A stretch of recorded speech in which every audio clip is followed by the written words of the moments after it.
Hi, this is Dennis with Second Chance Tackle, and today we're going to do a look at why fishing reels fail. And this one is sent in to me by Bobby. Bobby is in Tennessee, and he sends me a lot of reels.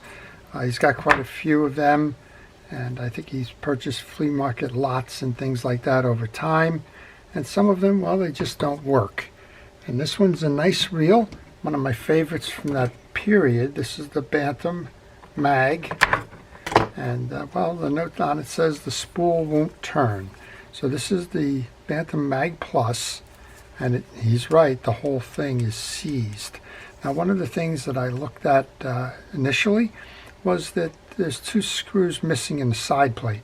While they're missing, that should not cause this to be the real issue. There's got to be something else to it, and well, we're going to go see. He says the spool won't turn, but actually the spool is turning. We don't have a pop-up for the return of free spool. So let's take a look. Sometimes we learn that, well, the only thing we can do is accept the fact that the reel's broken and can't be repaired. But a lot of times we can learn the strengths and weaknesses of the reels, understand a little bit about the design of the reel, and a lot of times we can give them a second chance. So let's get started. We're going to take off the exterior pieces. As I do, I want to encourage you to subscribe to my channel. If you do subscribe to my channel, please use the notification button. That notification button will let you know when I'm posting, and well, you can make a decision as to whether that's a reel that you want to see. So let's take the cap nut off then. That's a 10mm nut. And interestingly enough, this one underneath here, well, I think there's two things going on here. One is there should have a C-clip here, or an E-clip here holding that post on, and that's not on.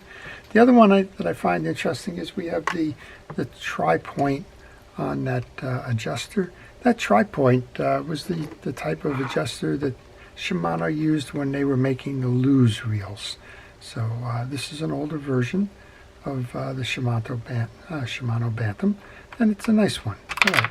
I'm going to take that off. When I take my pieces and parts off, they go into a parts tray. And, well, there should just be some thumb screws now that we should be able to remove this side plate with. So we're missing two screws here. We're missing an E-clip, and we were also missing a cap nut screw on the other side. But that's not causing this reel to not turn. So let's go under here and see what is causing that then. Let's take that off, see if we can turn it. Well, we can turn it this way, but again, it hasn't tripped back. Just doing a visual inspection first to see if there's anything really unusual here. I think what we just have is we probably have just a dry reel. I'm looking and not seeing anything crazy about this. All right, let's continue. We'll take off the yoke. Well, you can take the whole plate off now. We've got those two screws out, and we confirmed that it's not this, not the spool. And if you want to check to make sure that it's not the pawl that's stopping the action, turn the gear there. So that's not it. So let's go over then and take the rest of this off. And this whole thing should come up now.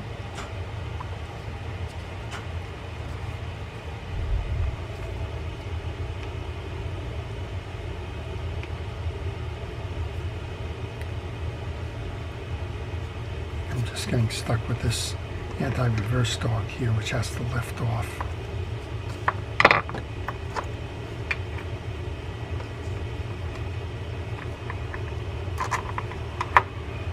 So we have the main gear.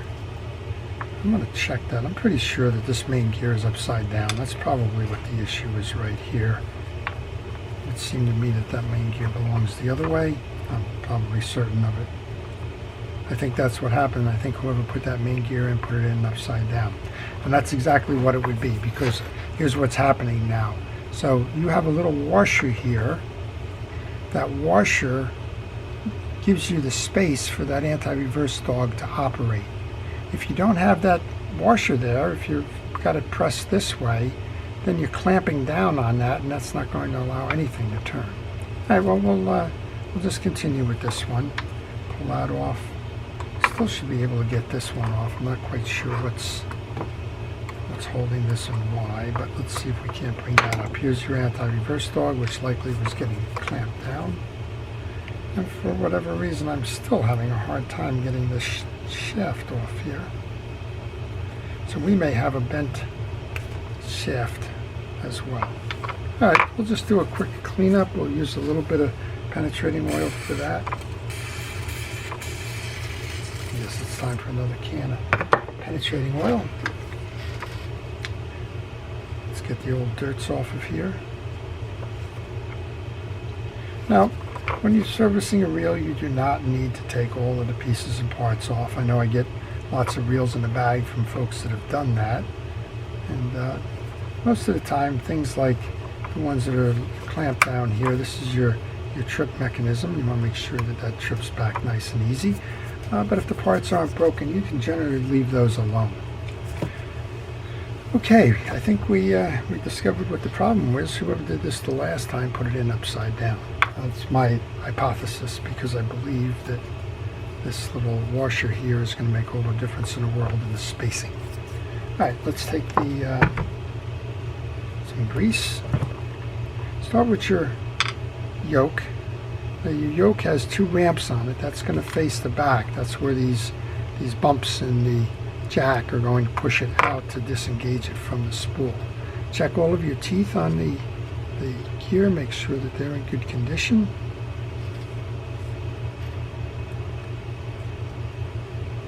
Give them a good grease. A little bit of grease into the shoulder.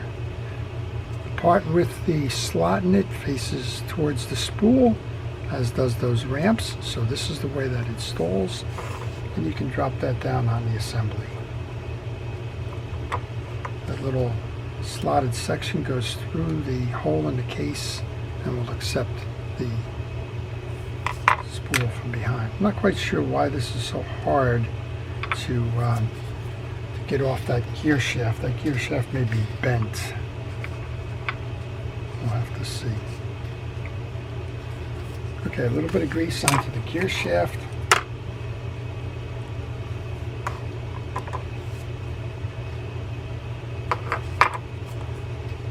Let's see if we can't get that down low. You want to make sure that your anti-reverse dog gets mounted at this point. And yeah, there seems to be some evidence on there as well. Yeah, this anti-reverse dog is a forked dog. It has two sides. One goes to each side of that click ratchet. Let's bring that down, see if we can't get this mounted. And that just shouldn't be like that. There's something on the main shaft here that's causing this to struggle. So we're going to see, we're going to put this back together again. We're going to see, sometimes you can't solve that, and the only solution is to get a replacement bridge. And if that's the case, probably call that the end of this reel.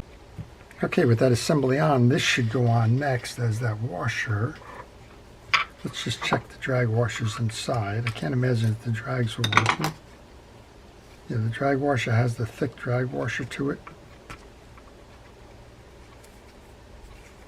That's the washer's in good condition. Go ahead and put that on. And put a little grease onto the main gear. Right now it looks like the cause of the failure is operator error. That somebody had this reel apart, and well, they just simply didn't install it properly on the way back up. They've also lost a clip here. All right, now looks like the next one would be a hard washer.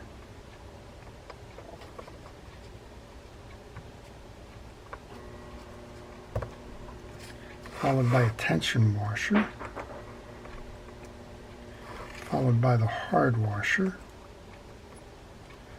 followed by the spacer. I'm going to have to shut the camera off for a second. I'm going to go to a bag with some E-clips in it, see if I can't find the one for the post. I went to my parts tray and I think I have the right one, so let's just put this back together again, see if we can get it working. A little bit of grease onto the posts on both sides of the spool. When you put the spool in, make sure you don't trap the line. When you're servicing your reel, you should probably change the line. Not probably, you should change the line, particularly on something like this that doesn't use a lot of line. I always recommend that, particularly if it's something like this, which is just the monofilament. All right, I'm going to put the case back on now.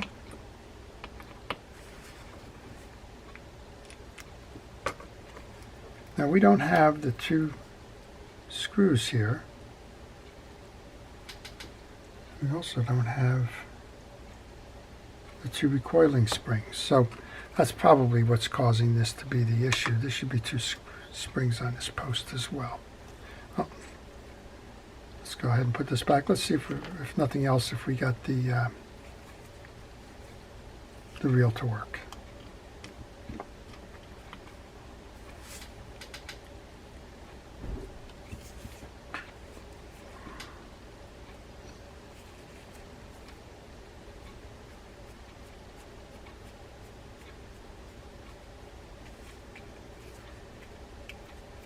So we got a couple of operator errors here that I would say have caused this to be the failure point. You're gonna need to find some parts for these. Parts for this reel now are getting very difficult to find due to the age. So we need springs for the yoke, and you need case screws. Once you put the star adjuster on, there's a tension washer that goes. The handle goes. Now I don't have that E-clip. Thought I was going to find the right one, but it doesn't appear to be the right size. So Bobby, you got a shopping list here. You need the yoke springs. You need the 2 case screws. I think you're going to need an anti-reverse dog. That other one did not look in good shape after being crushed. But let's see if we can get the spool to turn up. Well, there you go. So the spool is turning again. We're going to need to tighten down on that drag.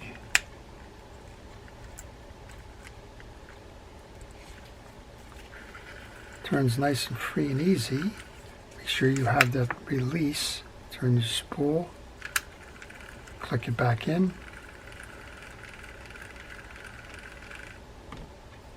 And now you're seeing what happens because you don't have the yoke springs. The pinion gear continues to be outside of engaging the spool. The springs are not pushing that back on. So we've got a couple of reel failures here, and we've learned some lessons from it. I guess what we learned is if you open up the case to a fishing reel, make sure that you do some of the things that we recommend. Make sure that you take pictures, that you use a parts tray so that you capture all of the pieces and parts, and that you take pictures along the way so that you know which way it went. So what were the cause of failures of this one? We're going to call that operator error. The operator has lost the 2 case screws, but that's not the cause of the issue. They've also lost the E-clip on the post, which is not the issue. What they did was they installed the main gear upside down. When they installed the main gear upside down, that put pressure onto the anti-reverse, trapping the anti-reverse and essentially acting as a vise when you clamp down on that main gear. That prevented the handle from turning. Now we have a handle that turns, but when they reinstalled everything, they didn't put the yoke springs on, and the yoke springs now are not pushing the yoke in to engage the pinion gear with that spool. So what you're doing is you kind of got a friction here, but sometimes it's in, sometimes it's not. So the shopping list would be the 2 yoke springs, the 2 side plate screws, the screw for the handle cap, and an E-clip in order to make this reel work again. And my guess is, let's see if that, yeah, it's working. You might want to find a replacement anti-reverse dog as well, because that one was pretty well crushed up when the main gear was put on the wrong way. All right, so we've learned a lot. These are what I call tuition reels. You pay the price for the reel, you learn about the reel, you learn about what can go wrong, and you put that into your collective memory bank so that in the future you can, well, use that information to either avoid a catastrophe or repair one. I hope you've enjoyed that. To our first responders and essential personnel, thank you for all it is you do to keep us safe. I do appreciate your efforts day in and day out. To everyone, go buy a couple of tuition reels. You can learn a lot from them, and some of them you can even give a second chance. This is Dennis with Second Chance Tackle. Have a great day.